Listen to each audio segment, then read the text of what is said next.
2026 elections is happening on April 23rd. How the party is gearing up for this election?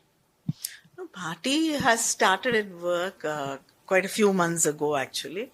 You know that party workers have been going door to door, meeting people, talking to them about the schemes, about how much are they getting anything of any of the schemes which the government has rolled out, and how many people are benefiting.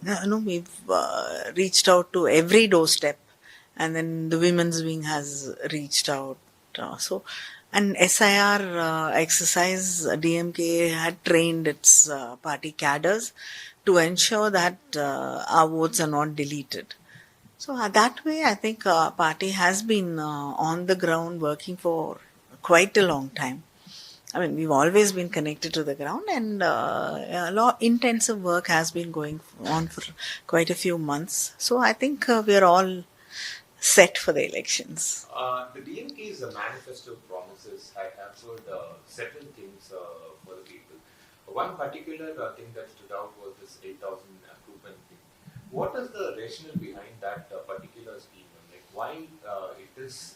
You think it is absolutely necessary such a scheme ahead of the election? See, if many of the schemes during the DMK government was to empower women, and even before, when Dr. Kalaignar was the chief minister, we've rolled out many schemes to empower women, to educate, ensure that there is education, and building colleges in smaller cities and smaller towns was to ensure that women can get an education, higher education, and they can go for better employment. So, in continuation of that only, this last 5 years, we've this 1,000 rupees as an empowerment tool to women, or when girls go for higher education, every month they get 1,000 rupees from underprivileged background. So, all this is towards empowering women. So same way is this 8,000 rupees, because not many families, even if they have some amount of money, they would rather invest it on a bike or something for the men in the family. And a traditional family expects a woman to do as much as possible of housework.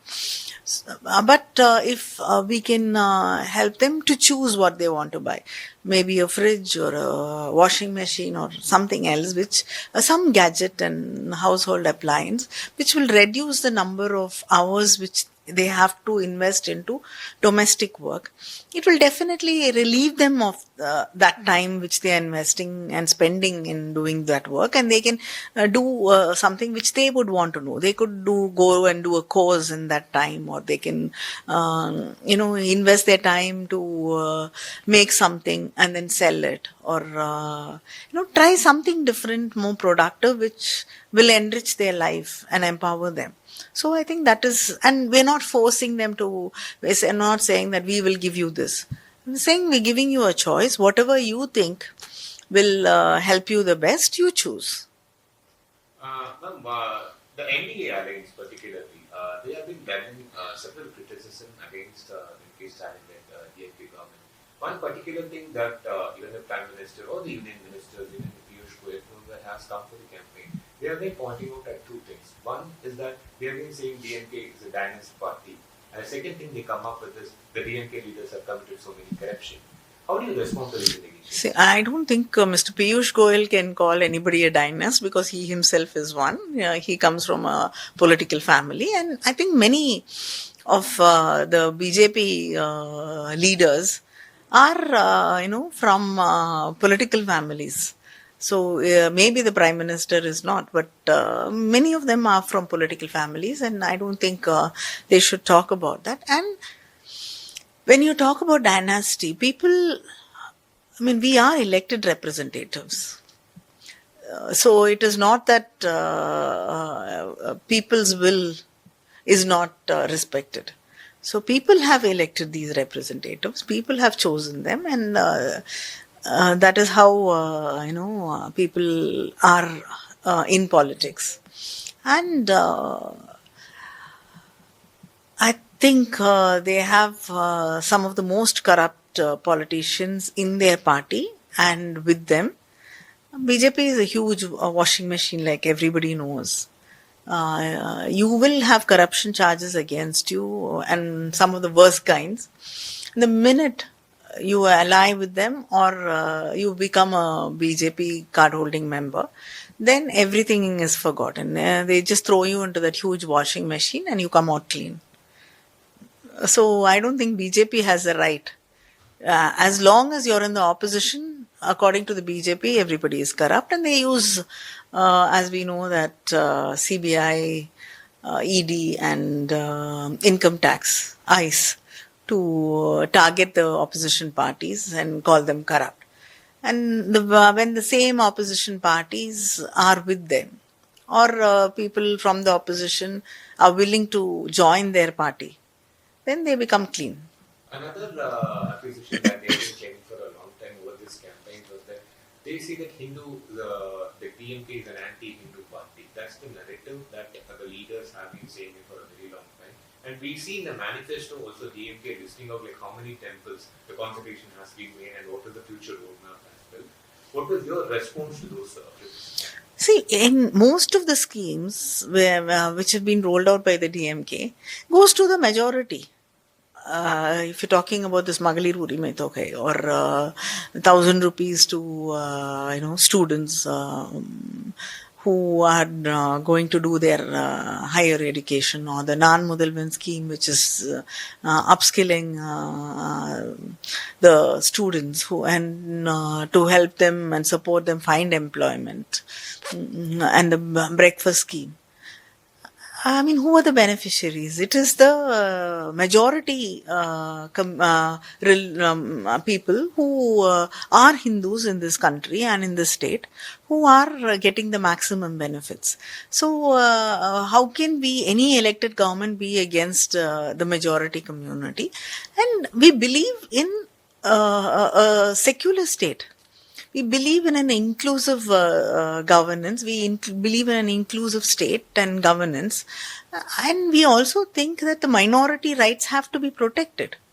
Just because we believe that minorities have to be protected, and they are as much Indian as you and I are, doesn't mean that we are against the Hindus. I mean, Thiruvarur Ther, which was not, which was not being able to used, was actually my father, Dr. Kalaignar, was a non-believer. But when he became chief minister, he ensured that after many years, the Thiruvarur Ther actually came back to have the Temple Car Festival. It was on the streets. And so many temples were renovated and Kumbhabhishekams were done. And now, in the past government, in the past 5 years, more than 4,000 temples we've done Kumbhabhishekam, and nearly 7,500 acres of temple land has been reclaimed.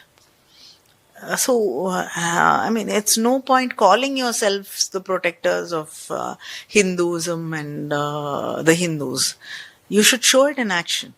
Today in the country, it is the majority Hindus who are suffering. Who suffered the maximum during COVID? It is the majority Hindus. Who suffered because of demonetization? It is the majority Hindus. Who's suffering because of the LPG cylinders not being available? It is the majority Hindus. Who are suffering because of unemployment? It is the majority Hindus. You're not protecting them. Ma'am, the war of words between Edappadi Palaniswamy, and he has been reacting to several of the campaign that you had made. And even yesterday he had said that he spoke about saying that majority of the alliance partners in DMK are not happy, and they were made to settle less rather than what they aspired. Like, how do you respond to those criticisms by Mr. Edappadi? See, first, he could not keep his party together. I don't think he has a right to talk about allies. today, many people who were with Madam Jayalalitha when she was the chief minister, somebody like Mr. OPS, who has been made the chief minister by his party leader. Today, he was thrown, practically, he was forced to leave his party. He wasn't even taken in as an alliance partner. And today, he has come and joined the DMK, having faith and confidence in our leadership. And what are you talking about alliance? Of course, before an election, when every party wants more seats, today the DMK has decided to contest 10 seats or more than 10 seats, lesser than last time. Because we had more number of alliance parties coming into our alliance. So everybody has to make a sacrifice. And I think, yes, when you are negotiating, everybody takes a tough stand. But after that, I think everybody has agreed and come together, and we are happily working together on the field. So I don't think there's any misunderstanding. Maybe he's hoping that there will be misunderstandings. But unfortunately, that is far from the truth. How do you look at the ground situation in 2026 elections? Is this going to be a four-corner fight, or still the fight is between the two delegate parties? The chief minister has been saying the fight is between Tamil Nadu and NDA. Like, how do you look at it? No, definitely. This is an election to, protect and make sure Tamil Nadu is what it is today. And it doesn't change and become a state which has, communal clashes and issues and, other kinds of problems. We want Tamil Nadu to be a developing state, a developed state. And where our youth and women are empowered.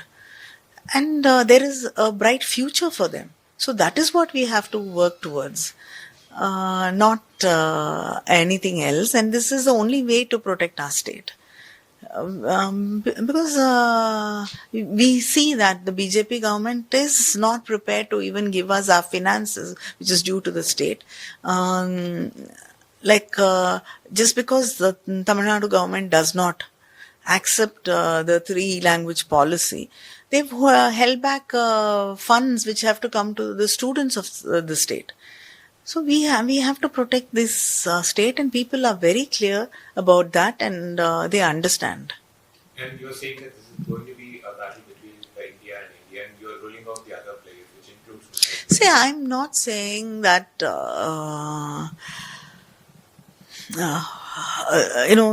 they don't matter at all.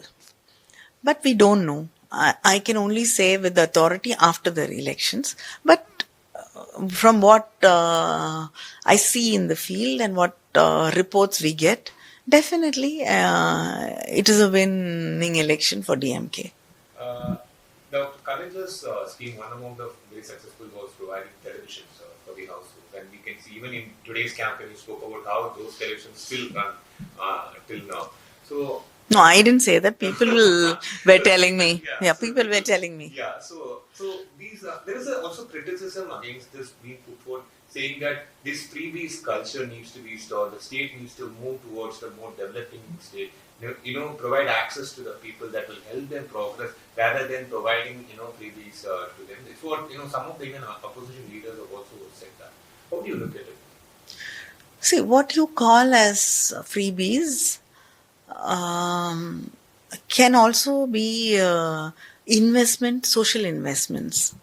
When you're giving a laptop to a student who cannot afford to buy it, it definitely changes that student's, capability to learn, to understand and improve their knowledge, which is going to, be a great support to them and go a long way when it comes to their education and supporting their education and enriching their knowledge.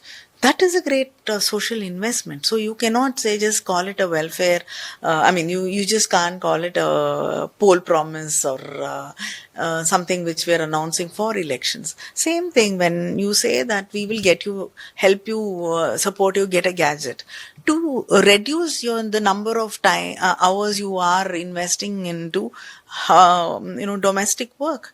That is a social investment. When Dr. Kalaignar said that the girl child should be educated at least till the 10th, then when you get her married, because society was more bothered about getting the girls married than educating them. So just to ensure that they are educated, he had to announce this scheme that we will support you to get them married. At least, make sure that they finish their 10th. After that, we believe that they will finish their 12th. And today, I think Tamil Nadu is, one of the highest, percentage when it comes to women going for higher education. So I think we have seen that this has created a positive change in society. And after seeing that, I think it's shameful to call it by other names. Any further proactive measure that the government is intending to make towards the law and order in the state? Because there have been allegations that the law and order is deteriorating in the state as well. The allegations have been put by the opposition. See, because there is development and there is employment which is being created, poor promises have been realized and implemented, and better infrastructure is there. They need to come up with a new narrative to talk about against the government. I think today Tamil Nadu, the crime rates have come down compared to what was there in the AIADMK government. And even if you take the national statistics, I think Tamil Nadu is one of the states which has a lesser crime rate. And charge sheeting is also much more. When there is a crime and when there is a complaint, charge sheeting is much higher in Tamil Nadu. And justice is also, especially when it comes to crimes against women, the Tamil Nadu government and the Chief Minister have ensured that there is justice. So we are not like the AIADMK government or Edappadi Palanisamy. We all cannot forget what happened in Pollachi. They went out of their way to protect the criminals. And they did not support the people who were affected. They did not ensure that there is justice. The entire state had to fight for the rights of those girls. So he has no right to talk about it. Last question, ma'am. What will be your message to the voters who want to vote for the DMK, the youngsters, the first-time voters? Why they should vote for DMK or the secular progressive alliance over other parties? If you don't have a secular state, there is no peace. If there is no peace, there is no development, there is no self-respect, there is no future. So I think we have to protect our identity, our language, our culture, and also ensure that we live in a peace and harmonious environment. Only then there can be a future for the state. So, to ensure that, I think the voters have to make a right choice, and I'm very sure they know the right choice is the DMK alliance. Thank you. Ma'am, 2026 தேர்தல்ல இப்போ இருக்கிற சூழ்நிலையில திமுகவோட வெற்றி வாய்ப்பு எப்படி இருக்குன்றத பாக்குறீங்க? இது 4 முனை போட்டி அப்படிங்கிறது தான் பரவலா பேசப்பட்டு வருது. உங்களுடைய ரெஸ்பான்ஸ் அதுக்கு எப்படி நீங்க அதை எப்படி பாக்குறீங்க? இந்த தேர்தல்ல திமுகவோட வெற்றி வாய்ப்பு திமுகவுடைய வெற்றி வாய்ப்பு பிரகாசமா இருக்கு அப்படின்னு சொல்றதை விட உறுதியான ஒன்று அப்படின்னு நான் நிச்சயமாக நம்புகிறேன். ஏன்னா தமிழ்நாட்டில் இருக்கக்கூடிய மக்கள் வளர்ச்சிக்கான வாக்களிக்க தான் நினைக்கிறார்கள். அதை விட்டு சும்மா வெறும் வார்த்தைகளுக்கும் மாயாஜாலங்களுக்கும் இல்லைன்னா தங்களை பிரித்தாளக்கூடிய சூழ்ச்சிகளுக்கும் வாக்களிக்க அவர்கள் தயாராக இல்லை. தங்களை ஒற்றுமையாக தமிழர்களாக ஒரு வளர்ச்சி பாதையில அழைத்து செல்லக்கூடிய ஆட்சி எந்த ஆட்சியாக இருக்கும் என்று சிந்தித்து பார்த்து இந்த தமிழ்நாட்டை பாதுகாக்கக்கூடிய ஒரு ஆட்சி உருவாக வேண்டும் என்று நினைக்கக்கூடியவர்கள் அதனால் நிச்சயமாக திராவிட முன்னேற்ற கழக கூட்டணிக்குத்தான் தங்களுடைய வாக்குகளை அளிப்பார்கள்.